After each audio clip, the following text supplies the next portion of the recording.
So if there's one that's known to have a mental condition that jeopardizes the health and well-being of the child, then you can ask the court to restrict that person's timesharing, depending on the circumstances.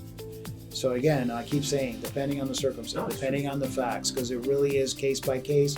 All the more reason you should consult with an attorney to see how the law fits into your circumstances.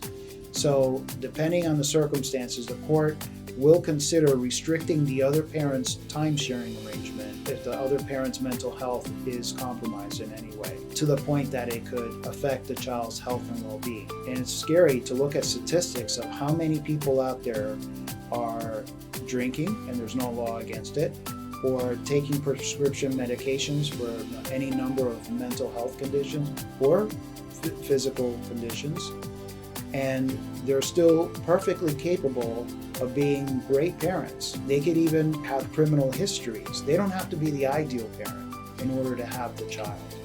They just have to be competent enough to handle the child in a way that doesn't affect the child's health or safety. If that's the case, then judges are reluctant to impose any kind of restriction on any timesharing, because we all have the fundamental right to have children and to raise the children as we see fit in our sole and absolute discretion, with very little interference by the government. And the only way the government interferes is that if your behavior in some way could affect or compromise the health and well-being of the child, then and only then will the court intervene. Even though you're not a great parent, you're still entitled to have timesharing, and you're entitled to have equal timesharing unless you agree otherwise. But as long as you don't pass below that minimum low bar of affecting the child's health or well-being, you're entitled to your timesharing.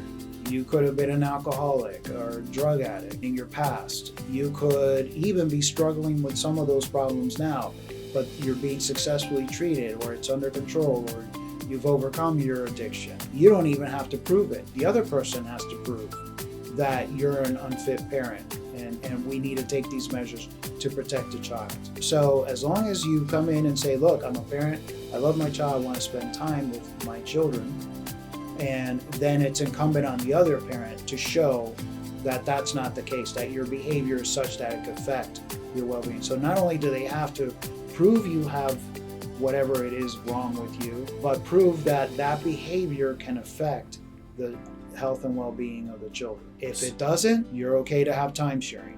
If it does, then the court will put restrictions on that depending on your circumstances.